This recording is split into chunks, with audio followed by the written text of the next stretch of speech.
Cavaliers GM Koby Altman, yes, Koby Altman. He is shaping, this team in his image. It's been a lot of issues. We all know what happened with LeBron James and the debacle that took place. I really feel like LeBron did not give this man an opportunity. It should have been deserving. I mean, as you can see, the hell that LeBron James is going through right now in Los Angeles, one will wonder, what the hell, what was your problem? Why the hell you wouldn't work with somebody like Koby Altman? It seems like any strong general manager, president, anybody in charge, LeBron James is gonna have issues with him. As you can see what happened, he clashed with Pat Riley, for crying out loud. I mean, seriously, I mean, you cannot make this up. This makes absolutely no sense, but I will tell you this. Koby Altman deserves homage to be paid. I know a lot of people are discussing right now, the situation that's going on, with just Donovan Mitchell and Danny Ainge, and we swept up in the New York Knicks. But I want everybody right now to pay the utmost homage, to Koby Altman, because this guy right here took over the Cleveland Cavaliers, with LeBron James. LeBron gave this man his ass to kiss. As soon as he took the job, he never gave him an opportunity. This dude moved heaven on earth. You remember when they said LeBron had a whole team traded midway through season? That was Koby Altman. Koby Altman was doing whatever the fuck LeBron asked. Look, Koby Altman was ready to do it right now. It's sickening. I know all y'all remember this. Shout out to everybody that's rocking with Flight Sports TV. We got breaking news in the NBA. We all know what's going on with the Donovan Mitchell situation. Let's hear things from the Cleveland Cavaliers point of view. Shout out to all the Cavaliers fans around the world. Salute to Donovan Mitchell and the whole team. Colin Sexton, I know he's gone, but like I said, he had injuries. It was formidable, but it is what it is. But I will tell you this. I'm gonna get into this later on tonight, so make sure y'all get into the live. They just traded a bunch of. To be honest with you, give this guy credit. Because they didn't trade any really young players, in my humble opinion. He really traded away 2 finished products, and I'm going to get into that later on tonight. He traded away 2 finished products in Colin Sexton and Lauri Markkanen and got back Donovan goddamn Mitchell. I mean, you can't make this shit up, ladies and gentlemen. You cannot make this up. Lord have mercy. Ladies and gentlemen, the Cavaliers already, they didn't make the postseason. They would have made the postseason if it wasn't for the play-in tournament. Obviously, the play-in tournament is beautiful, but if you think of the Cleveland Cavaliers, that shit was a disaster because they lost both of the games and they ended up outside of the playoff picture, falling to 9th, and when they finished 7th in the Eastern Conference. I mean, it is what it is. What I will tell you is this. Also, the Jazz are planning to keep Colin Sexton. That's what makes it kind of tricky for me.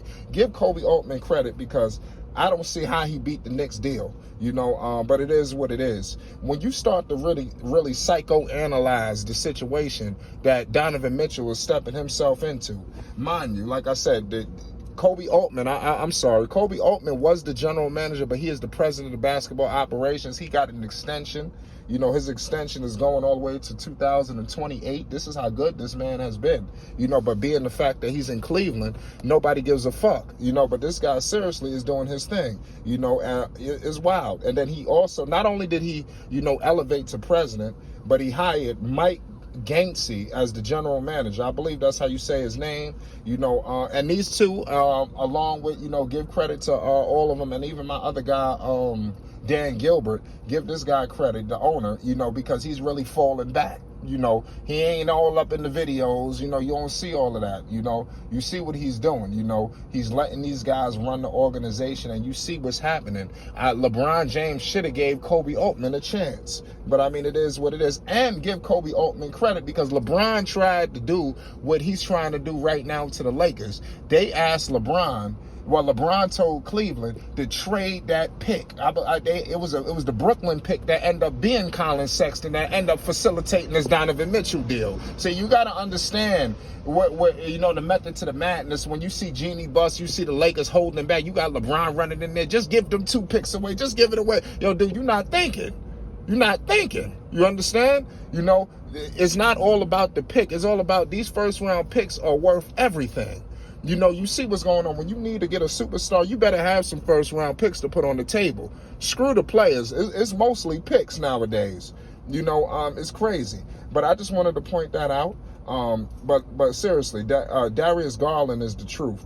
You got to think about this too. The age gap between this dude Donovan Mitchell is 25 years old. It's not like this dude they traded for a 32-year-old, a guy that's kind of like, you know, only a few years left in his prime. Donovan Mitchell easily could rattle off the next 7-8 years. You know, Cleveland gonna be a problem. And now that I'm just thinking about it, everybody's young, under 25. You know, under 26, if you want to say 25 and under. You got Mitch at 25, Mobley, the kid they just drafted, you know, averaging 15 points and 8 rebounds, you know, as a rookie. You know them 8 rebounds going to go up to 12, 13. You don't know what the hell is going to be messing around with this dude out here in Cleveland. This guy is only 21 years old. You know, they got Jared Allen, 24 years old. No, pardon me, Mobley is 21. Jared Allen is 24 years old. You got Isaac Okoro, the forward, you know, he's 21 years old. Darius Garland is 22 years old. You know, so, I mean, it's crazy. And you got a great collection of vets, you know, great vets. And you got LeVert. You got Cedi Osman. You know, of course, Kevin Love, 13-7. They got Love, y'all. Yo, let me tell you something right now. They better not move Kevin Love. I like Kevin Love. Let me tell you something. Kevin Love with this team right here, they getting caught up in all of these other. Let me tell you, Kevin Love is still a force. You know, and give Kevin Love credit because he stuck around in Cleveland when all hell broke loose, and he about to be basking in glory. You start to see LeBron, you don't know what's going to go down with L.A. You know, every shit ain't promised. You see the situation going on with Kyrie, and all hell broke loose in Brooklyn this year, and look at Kevin Love. He went through hell, but look at the sunshine. You know, so we got to point all this into consideration. I mean, it is what it is. You know, give credit to Cleveland. I wanted to pay the utmost homage to my man, Koby Altman, Cavaliers general manager. He's doing his thing right now. You know, he pulled off a heist of a century, in my opinion. This was a heist. You gave away Colin Sexton, who they didn't want. He was injured, you know, and they gave away this dude. I mean, seriously, come on. Marketing, come on. You know, you start to think, man. You know, if you're the NBA and if you're the New York Knicks, I mean, seriously, the NBA, they investigate every goddamn thing. If you a Knick fan or a part of the Knicks organization, if you're just a part of the Knicks organization, I'm seriously considering, you know, getting on the phone and calling the NBA and trying to figure out what's going on. You know, is it any tampering going on? Is it any collusion? What's happening, you know, to how something like this could just happen like this? Because this was a heist. You know, and like I said, it's wild that it happened like this. As a Knicks fan, you already know what was. I don't want to get too much. Shout out. I don't want to bring my misery onto y'all. You know, salute to Cleveland. You know, it's a day of celebration. You know, God bless y'all. You know, the Cavaliers is gonna be a force. A lot of teams that think they got intentions or plans. Yo, teams that didn't make the playoffs next year is going to be crowded. I got the Knicks making the playoffs, obviously Cleveland making the playoffs, and I wouldn't be surprised if Charlotte made the playoffs. Let me tell you something. The East is going to be wild. It's Flight Sports TV. Make sure you stay tuned for all coverage. If you want to support this channel, we will put a link in the description box below this video. We going live tonight. Hit the bell. Pull up.